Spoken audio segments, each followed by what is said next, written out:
On va corriger les exercices de la leçon La gravitation universelle. Pour l'exercice 1,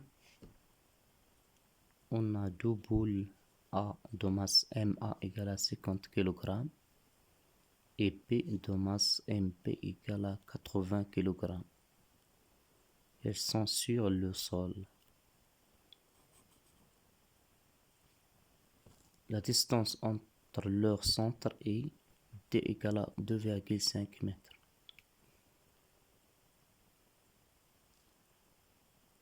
Première question. Énoncer la loi de Newton de la gravitation.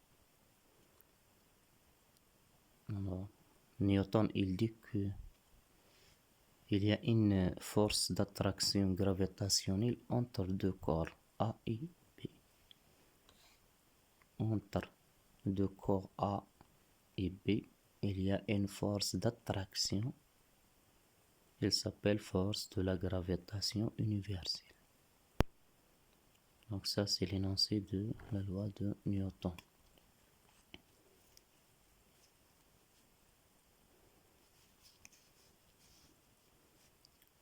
Deuxième question. Faire un schéma et représenter la force qu'exerce A sur B et la force qu'exerce B sur A sans utiliser l'échelle. On va utiliser les caractéristiques de FA sur B et de FB sur A. On a la boule A de masse MA, la boule B de masse MP, la force qui exerce A sur B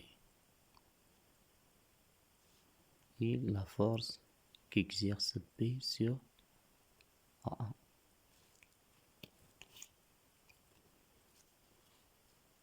Donc ça, c'est la représentation. Elles ont même intensité, même direction et sens opposé.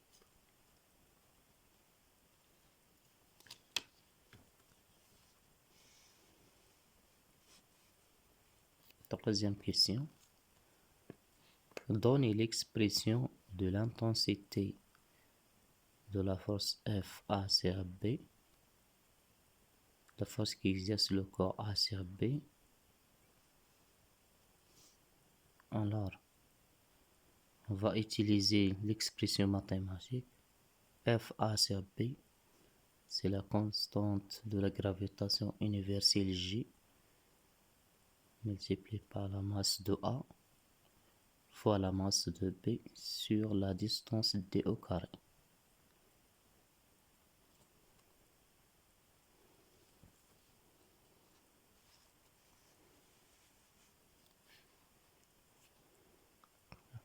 Puis on va calculer la valeur de la force FA sur B.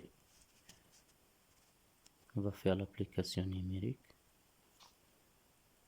FA sur B égale à 6,67 fois 10 à la puissance moins 11 fois la masse de A 50, les unités kilogrammes, fois 80 kg sur la distance au carré, 2,5 au carré. On va faire l'application numérique.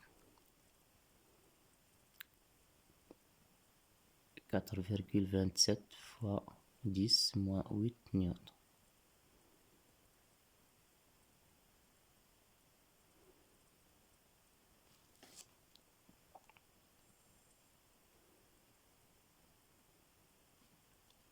Puis on va déduire la valeur de FB sur A.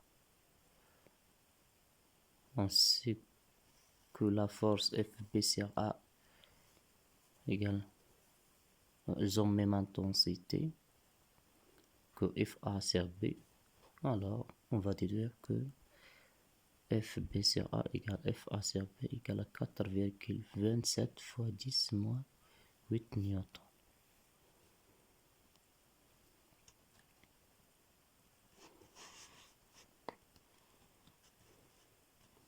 La question 6.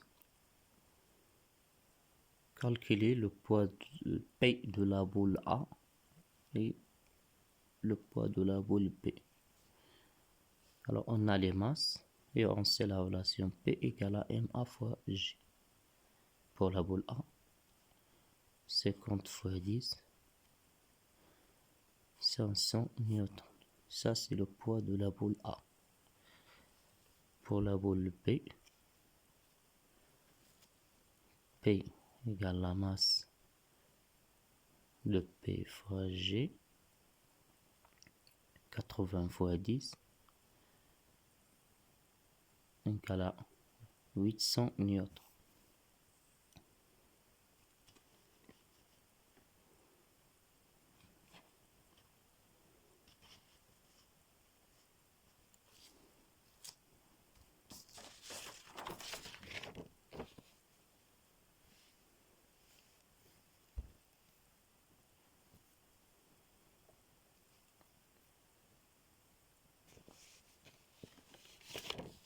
Maintenant, on va aller à la deuxième partie de la série, de la Terre à la Lune.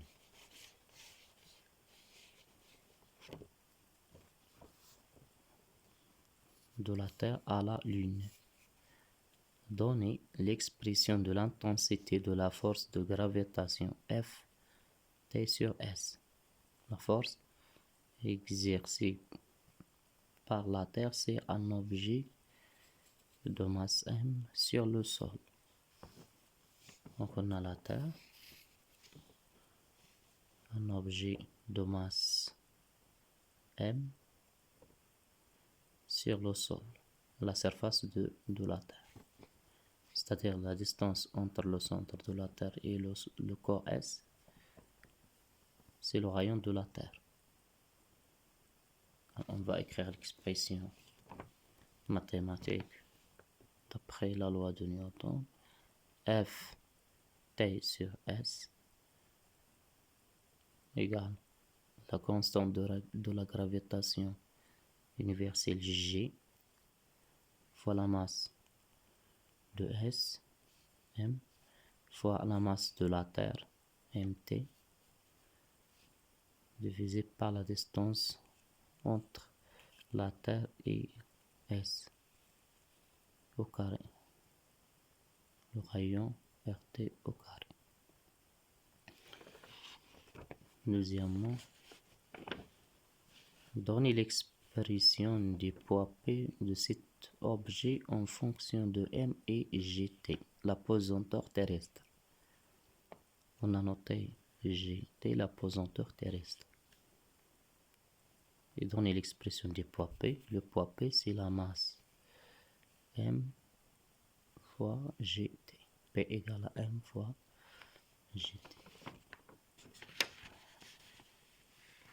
Alors, la force de la gravitation universelle égale au poids P, sachant que F égale à P.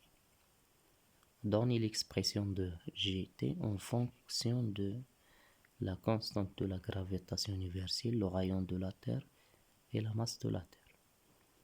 On va écrire l'égalité P égale à F. P égale à F. On sait l'expression de P, M fois GT. M fois GT. Et on sait l'expression de la force de la gravitation entre la Terre et S. G fois M fois la masse de la Terre, c'est le rayon de la Terre au carré. G fois M fois MT, c'est RT au carré. Et on va simplifier par la masse M. On a la masse M et on a la masse M. Alors, GT égale à la constante de la gravitation G fois la masse de la Terre sur le rayon de la Terre au carré.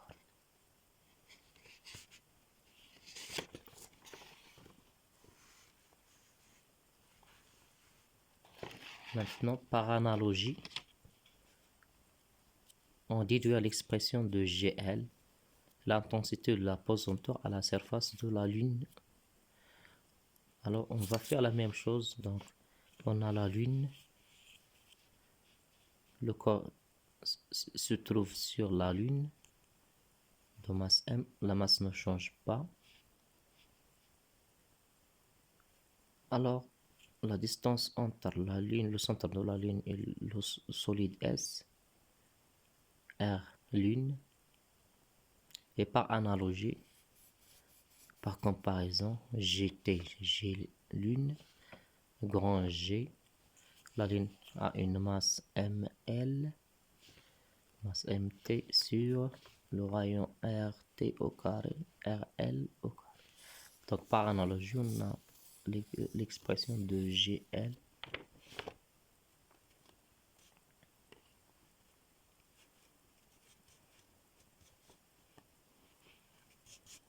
Cinquième question.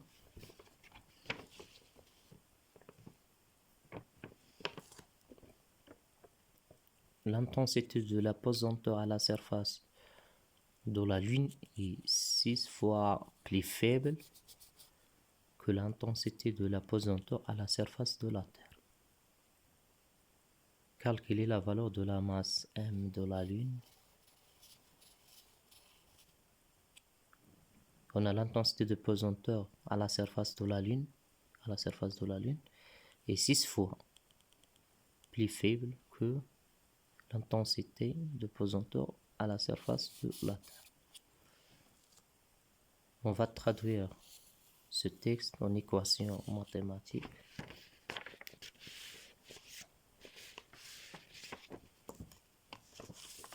Voilà.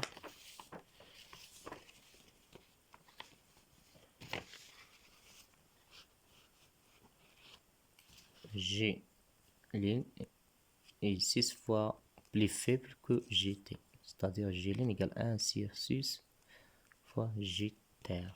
On va écrire l'expression mathématique de GL, le grand G, la masse de L sur le rayon RL au carré, égale 1 sur 6 fois grand G fois la masse de la Terre sur le rayon de la Terre au carré.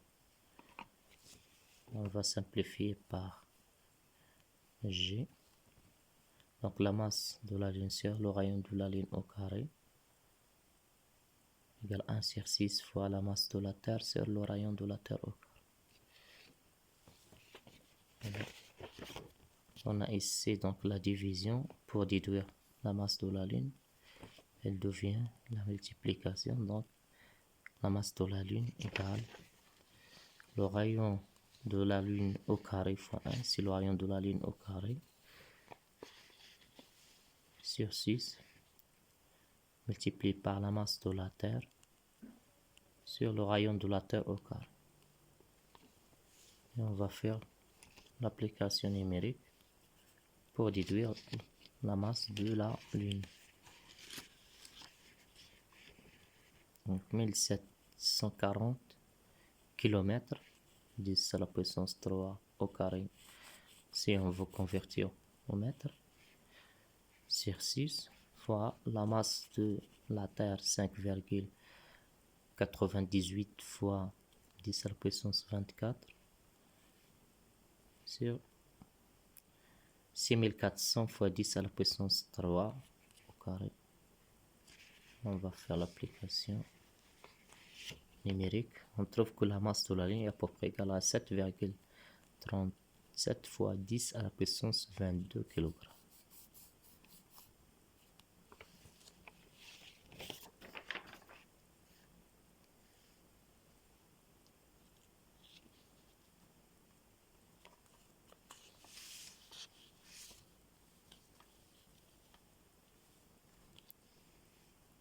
Action mécanique.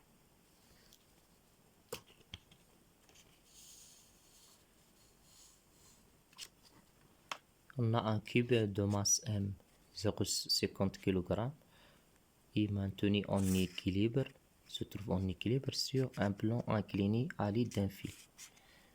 On a fixé le solide, le cube, sur un plan incliné à l'aide d'un fil. Elle se trouve en équilibre. On suppose que le contact entre le cube et le plan se fait sans frottement. C'est-à-dire, il n'y a pas de frottement entre le plan et le solide. Alors, on veut étudier le cube comme système d'étude. On choisit le cube comme système étudié. Alors, faire le bilan de toutes les actions mécaniques sur le cube.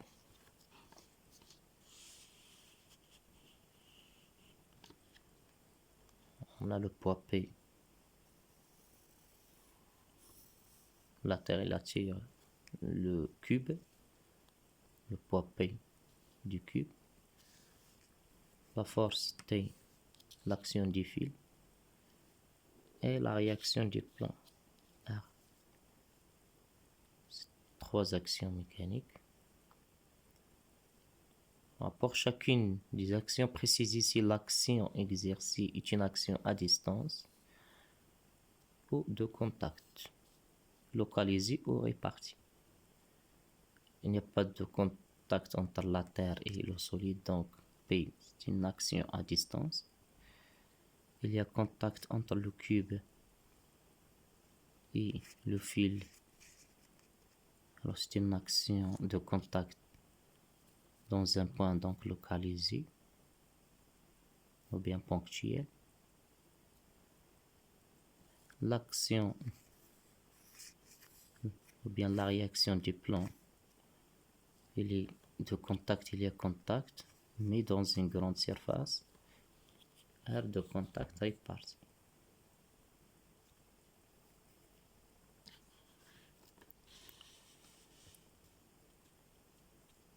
Indiquer les caractéristiques connues de ces actions.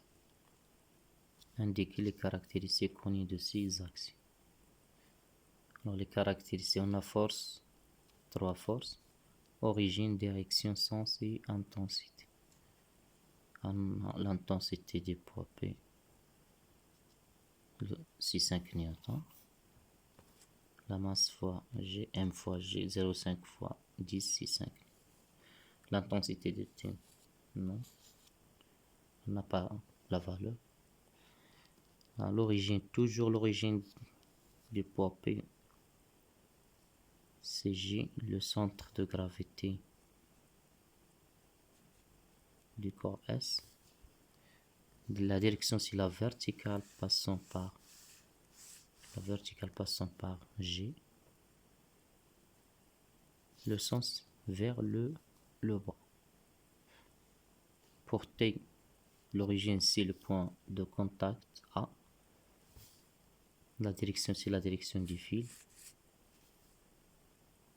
Et voilà la représentation pour le sens. Ça, c'est le sens.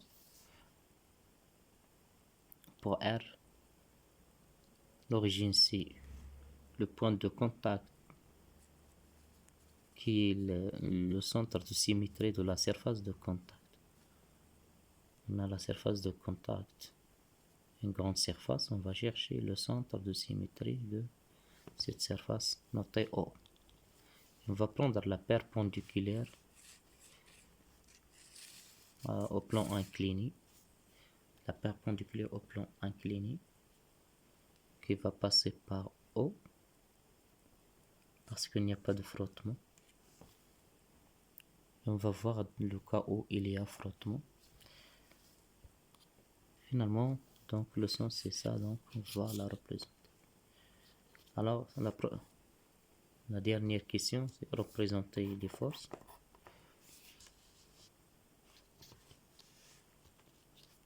Représenter les forces.